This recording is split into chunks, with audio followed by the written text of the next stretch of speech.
ചങ്ങായിമാരെ, ഞാനിവിടെ ബൂഫിയിൽ ചായ കുടിക്കാൻ വേണ്ടി വന്നതാണ് കേട്ടോ. അപ്പോൾ ഞാനത് പറയാനല്ലേ, ഇവിടെ ഒരുപാട് മലയാളികളൊക്കെ ഉണ്ട്. അപ്പോൾ അവരൊക്കെ ചർച്ചയാണ് കേരളം ആര് ഭരിക്കുമെന്ന്. അപ്പോൾ നമുക്ക് കാര്യമായിട്ടൊരു ഒരുത്തനുണ്ട്, അവനോട് ചോദിച്ചു നോക്കാം എന്താണ് കേരളത്തിനെ കുറിച്ച് എന്താണ് ഒരു അഭിപ്രായം എന്നൊന്ന് ചോദിച്ചു നോക്കാം.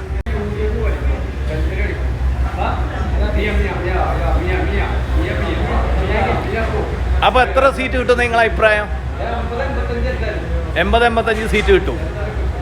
അപ്പോൾ നിങ്ങളെ അഭിപ്രായത്തിൽ 85 സീറ്റ് കിട്ടും. ഞങ്ങളിവിടെ വേറൊരാളുണ്ട്, അയാളോട് ചോദിക്കാം അഭിപ്രായം. UDF അധികാരത്തിൽ വരോ? എത്ര സീറ്റ് കിട്ടും നിങ്ങളെ അഭിപ്രായത്തിൽ UDFന്? അപ്പം നിങ്ങൾ LDF ആണെന്ന് എനിക്ക് മനസ്സിലായി. മനസ്സിലായി, LDF കാരനാണ്.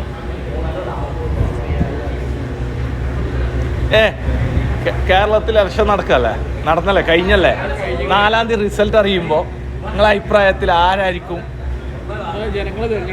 ജനങ്ങൾ തിരഞ്ഞെടുക്കുന്ന വോട്ട് സൗദിയിലാണ്. അപ്പോൾ ഇവര് സൗദിയിലാണ്, ഇവർക്ക് വോട്ടിനെ പറ്റി ഒന്നും പറയാൻ താല്പര്യമില്ല. അപ്പോൾ ഷവർമാണെങ്കിൽ ഇവിടെ വന്നോ, ഇവർ അരിഞ്ഞേരും കഴിച്ചോ.